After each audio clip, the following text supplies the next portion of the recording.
Dans cette vidéo, on va parler de scaling et de thermodynamie, les lois fondamentales du business. Alors mon prénom c'est Ismaël, je suis le fondateur de Closing Mastery. Alors quel est le lien entre justement le scaling et la thermodynamie? Déjà, qu'est-ce que le scaling? Le scaling c'est de traverser justement tous les plafonds de verre que tu as eu dans ton business jusqu'à présent, de passer de 0 à 100 000 euros, de 100 000 euros à 1 million par mois, peu importe où tu es, tu peux toujours scaler plus. Donc du coup c'est la mise à l'échelle des résultats en français, c'est pas très sexy, mais scaling c'est une période où on grandit de façon exponentielle. Donc la thermodynamie, pourquoi je te parle de thermodynamie? J'ai fait des études en génie climatique et donc du coup c'est plus facile pour moi de t'expliquer ça depuis cette lentille. Venons au plus important. Du coup, ce qu'on fait ici chez Closing Mastery, déjà premièrement, t'expliquer, ce qu'on fait, c'est qu'on aide les entreprises à scaler. On aide les entreprises à scaler. Pourquoi? Parce que on les accompagne dans justement la mise en application d'un processus de vente qui est justement d'avoir un tunnel de vente qui va convertir des prospects grâce à de la publicité en appels. Et lorsqu'ils ont des appels, ils vont pouvoir les déléguer à des personnes, des closers qui vont pouvoir prendre les appels au téléphone et les closer de prospects à clients. Et nous, on a une formation en closing, donc des personnes qui vont prendre ces prospects au téléphone, on les met en relation avec ces entreprises. Donc, on accompagne les closers à devenir closers et on accompagne les entreprises à générer plus d'appels pour les mettre en relation avec le closer.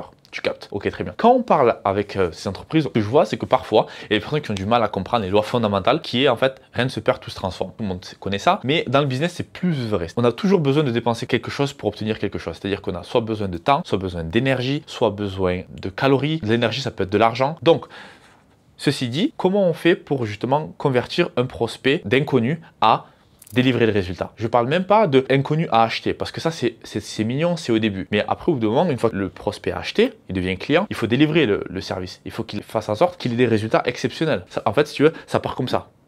Et après, ça se retouche. Pourquoi? Parce qu'une fois que tu as des clients qui ont des résultats exceptionnels, mais du coup, ils en témoignent. Et donc, du coup, ça fait en sorte que tu peux réutiliser ce contenu dans ta stratégie marketing. Et donc, du coup, ça fait descendre ton coût d'acquisition. Et donc, du coup, ça fait en sorte que tu dépenses moins en énergie, donc en argent. Je vais t'expliquer un petit peu le cycle, comment il fonctionne. Mais ici, je voudrais te parler vraiment des lois fondamentales de la thermodynamie par rapport au scaling. Ce que je vois, c'est qu'il y a trop de personnes qui essaient de faire l'économie de ça. Donc, c'est OK parce qu'au début, quand tu mets en place des systèmes, tu peux pas être partout et tu es obligé de tacler un problème à la fois. Sinon, tu es partout et tu es finalement nulle part. Donc, voilà comment ça fonctionne. En général, leur marketing est pas super clair. C'est-à-dire qu'ils envoient du marketing ou sinon ils font même pas de marketing ou ils envoient du marketing. Ce qui se passe, c'est que du coup, ils disent que c'est gratuit. Tout le monde clique sur les publicités. Donc du coup, ils disent oh, j'ai des coûts par clic. Donc quand tu fais la publicité sur Facebook ou sur YouTube, tu as des coûts par clic et donc les coûts par clic sont intéressants. J'ai un winner. En gros, ça me coûte rien d'avoir des prospects. Ils sont super contents. Donc mais par contre, ça ne fait que déplacer le problème parce que tu te retrouves en tant que closer à avoir des prospects au téléphone qui ne sont pas qualifiés, qui pensaient que c'était gratuit. Là, tu commences à avoir un problème. Pourquoi? Parce que tu n'as pas de closer qui veulent travailler avec toi parce que justement, ça prend trop d'énergie de leur côté à essayer de closer une personne qui n'est pas qualifiée. Donc du coup, c'est à eux de dépenser leur énergie. Donc du coup, tu n'auras plus de closers parce qu'ils veulent pas travailler avec toi. Tu vas devoir dépenser ces calories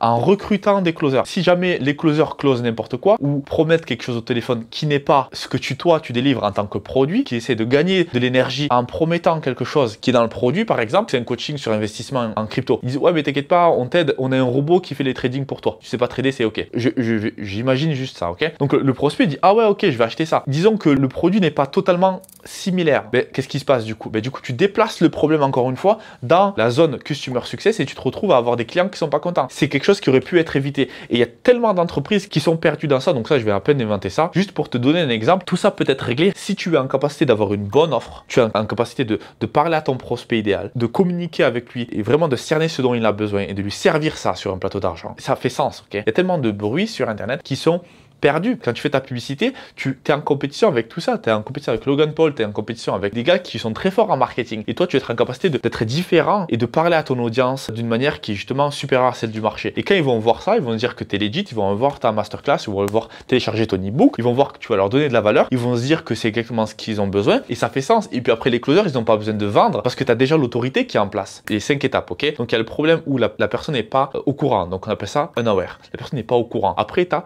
problem aware. La personne sait qu'elle a un problème. Ensuite, tu as la personne qui est solution aware, c'est-à-dire qu'elle a un problème et connaît la solution maintenant. Et puis après, tu as brand aware. Brand aware, c'est-à-dire qu'elle connaît ton autorité, elle te connaît, elle sait que les succès que tu as eu dans le passé, elle sait que tu as la capacité de l'aider à obtenir son objectif. Donc ça, quand la personne arrive dans l'appel, c'est totalement différent. Et c'est ce qu'on apprend aux entreprises. Comment mettre un système qui qualifie les prospects avant même l'appel. Tu veux closer les personnes avant même qu'ils arrivent dans l'appel. Nous, on a des personnes qui arrivent dans l'appel et ils disent, mais en fait, je suis Ismaël, je regarde un petit peu son contenu et c'est legit et c'est exactement ce que je veux faire. Et les personnes, on n'a pas besoin de vendre. Et si tu as besoin de vendre au téléphone, c'est qu'il y a des calories qui sont dépensées dans l'appel qui auraient dû être dépensées plus tôt. Si tu es en capacité de comprendre ça, ça va faciliter ton business à des niveaux stratosphériques et du coup, ça demande de toi en amont, de dépenser les calories et les ressources nécessaires pour justement investir dans ton business, investir dans ton tunnel pour améliorer la machine encore et encore et encore. Et puis lorsque tu délivres un produit qui est top, ce qui se passe, c'est que tu as des personnes qui sont reconnaissantes de ça, qui vont faire des avis clients, qui vont te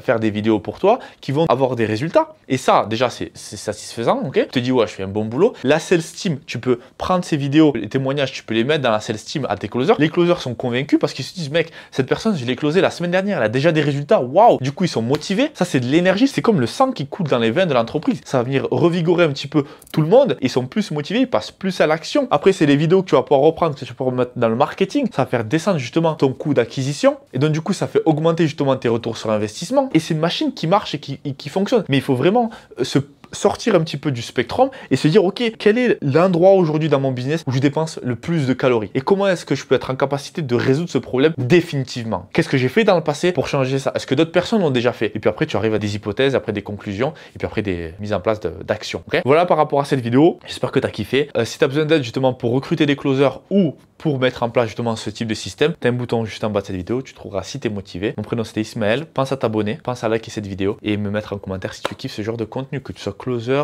ou juste une personne qui se balade sur YouTube. Excellente journée, c'était Ismaël depuis Bali, ciao.